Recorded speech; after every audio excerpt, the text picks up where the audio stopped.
मैं उस मकान के बाहर इस वक्त मौजूद हूं जिस मकान से मां और बेटी की सड़ी हुई लाश को पुलिस ने निकाला था।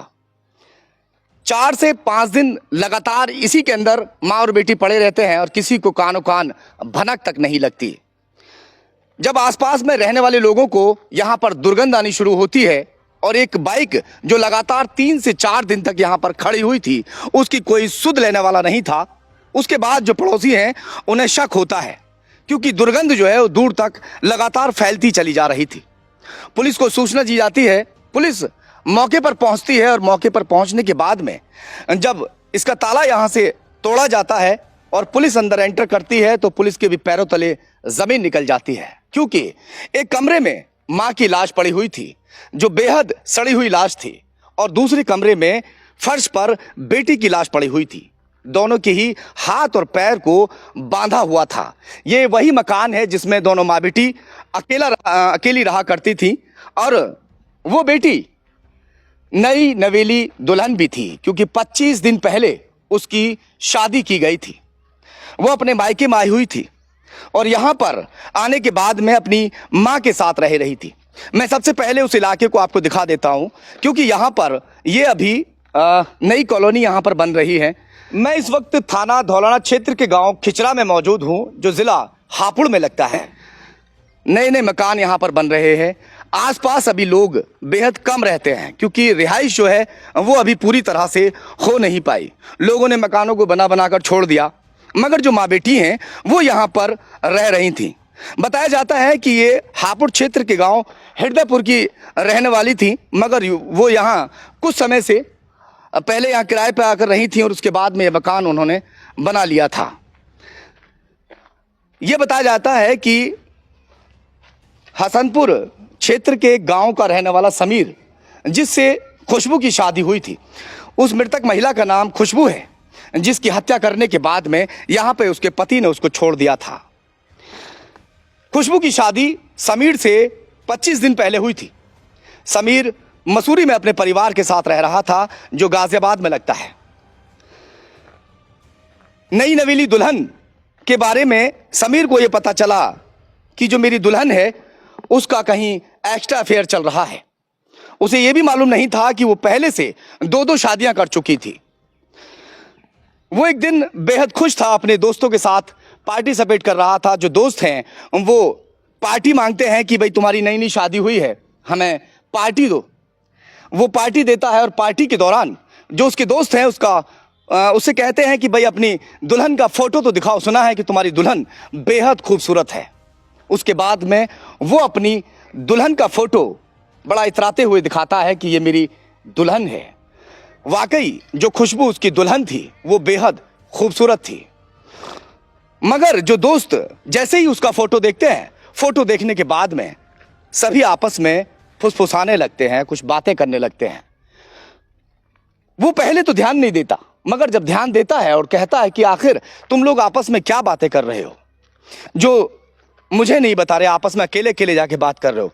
वो कहते हैं भाई तुम्हारी आपस में अब शादी हो चुकी है, बात ही कुछ ऐसी है, अगर हम तुम्हें बताएंगे तो तुम्हें जो है गलत लगेगा और शायद मामला तुम्हारा आपस में खराब हो जाए, यानी शादी बिगड़ जाए। हम नहीं चाहते कि तुम्हारी शादी बिगड़े, अब तुम आराम से रहो।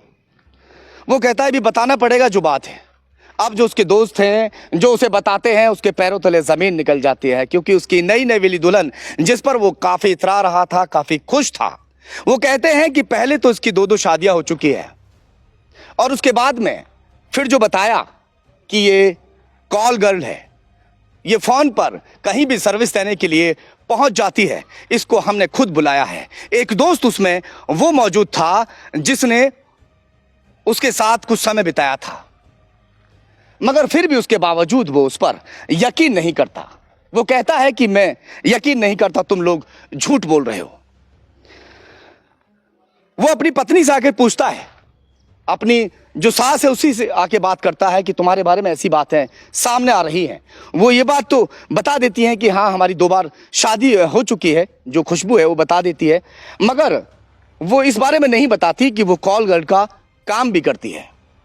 मगर धीरे धीरे उसको ये बातें और दूसरे भी लोगों के मुंह से पता चल रही थी कि तुम्हारी जो दुल्हन है, जो अभी तुमने जिससे शादी की है, वो कॉल गर्ल का काम करती है। उसके बाद में फिर धीरे धीरे समीर के परिवार वालों को भी पता चलने लगता है, उसके पिता को पता चल जाता है, उसके भाई को पता चल जाता है, उसकी भाभी को पता चल जाता है। वो उसे लगातार ताने मार रहे थे कि तुमने शादी भी की तो एक ऐसी औरत से जो कॉल गर्ल है। फिर उसके बाद में वो अपनी सास को और अपनी दुल्हन को समझाता है कि इस काम को छोड़ दो। वो उससे कहता है कि जो अब तक हुआ वो हुआ, मगर अब आगे तुम्हें जैसा मैं कहूँगा वैसा करना होगा। मगर खुशबू को वो जिंदगी अच्छी लग रही थी, जो वो कॉल गर्ल का काम करती थी वो उसे बेहद पसंद जिंदगी लग रही थी। पहले किराए के मकान में आके रही थी, मगर उसने ये मकान भी खरीद लिया था। अब इस मकान की वो मालकिन थी, जिस मकान में माँ और बेटी दोनों रहा करती थी। वो अपनी पत्नी को बेहद समझाने की कोशिश करता है, अपनी सासू माँ से भी कहता है कि अब इससे इस काम को छोड़ने के लिए कह दो, मगर वो कतई मानने के लिए तैयार नहीं थी। नई नवीली दुल्हन और सास को समझाने की जब कोशिश उसकी सफल नहीं हो पाती तो उसके बाद में फिर वो साजिश रचते हैं और साजिश के तहत उन्हें मारने का प्लान बनाया जाता है। समीर का पिता और समीर का भाई और भाभी, वो सभी लोग यहाँ घर पर आने का प्लान बनाते हैं। समीर अपनी दुल्हन को फ़ोन करके कहता है कि आज मेरे पापा आ रहे हैं और मेरे भैया और भाभी भी मेरे साथ आएंगे, तुम खाना वाना तैयार कर लो। खुशबू इस बात से अनजान थी कि आज उसकी ज़िंदगी का आखिरी दिन है। वो यहाँ पर बाकायदा खाना वाना बनाती है, खाने की पूरी तैयारी करती है। वो लोग यहाँ पर आते हैं और आने के बाद में इस मकान में बाकायदा उसी तरह से जैसे रिश्तेदारों के साथ में होता है, खाना पीना सब कुछ होता है।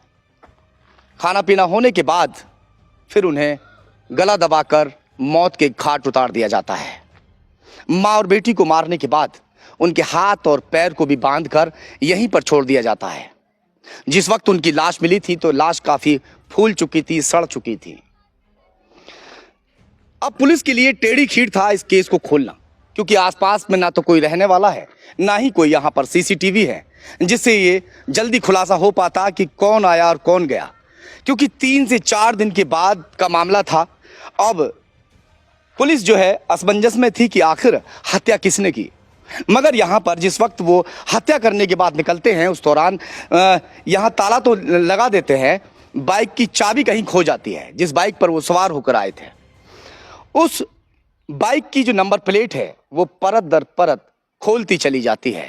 बाइक समीर की भाभी के नाम पर थी और इसी बात से खुलासा हो जाता है कि हत्या किसने की है। फिलहाल पुलिस ने 3 लोगों को गिरफ्तार कर जेल भेज दिया है। अभी जो पति समीर है वो अभी भी फरार है और पुलिस उसकी तलाश में है।